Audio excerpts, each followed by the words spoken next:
Hello everybody! So recently I've received a lot of comments regarding how to get better at building and editing, so that's what I'll be covering today. This video should help you out a lot if you can't free build, can't build and edit quickly, or if you simply don't know when and where to build. Alright, so first I'll be covering crosshair placement. So crosshair placement consists of moving your crosshair as little as possible to help you complete an edit or build faster. Doing this makes it so you don't have to waste time by dragging your crosshair all over your screen, causing you to mess up and edit slower.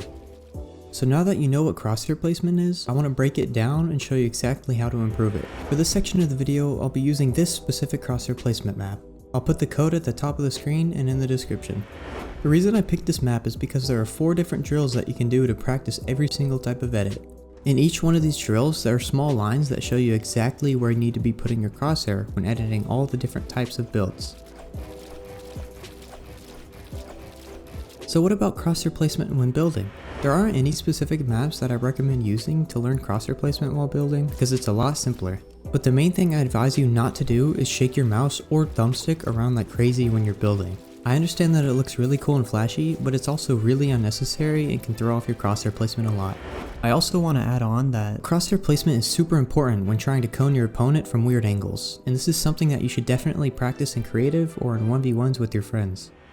Did you know that you're able to edit from farther away than usual with one simple trick? Well, this trick is called blueprint editing.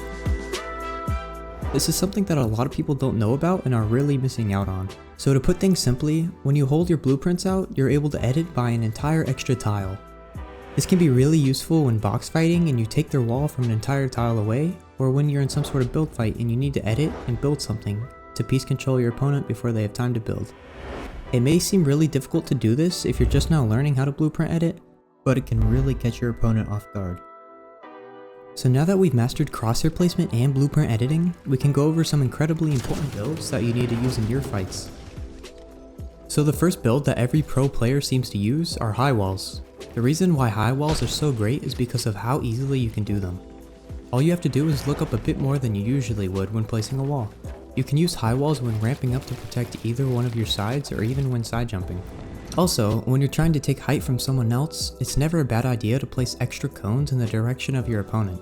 You see, I don't really use a lot of retakes in fights because I think they're pretty unnecessary, but this one specifically takes advantage of using these cones, so I really think it's helpful for you guys to learn. I actually learned it from Jiven a while back when watching one of his videos, and it's won me an unbelievable amount of fights. So make sure to go check him out. So first you edit through a wall while running up a ramp. After doing that, you do a quick 180, place a ramp. Right after that, you swing some cones either left or right, depending on where the enemy is. And then you throw up some high walls and you can do whatever you want from there. And to be even more specific, you can go up a layer, or you can try to piece control them if they jump out of the side. The entire retake seems so simple, yet it's so incredibly effective. Now I'll be going over when and where to build.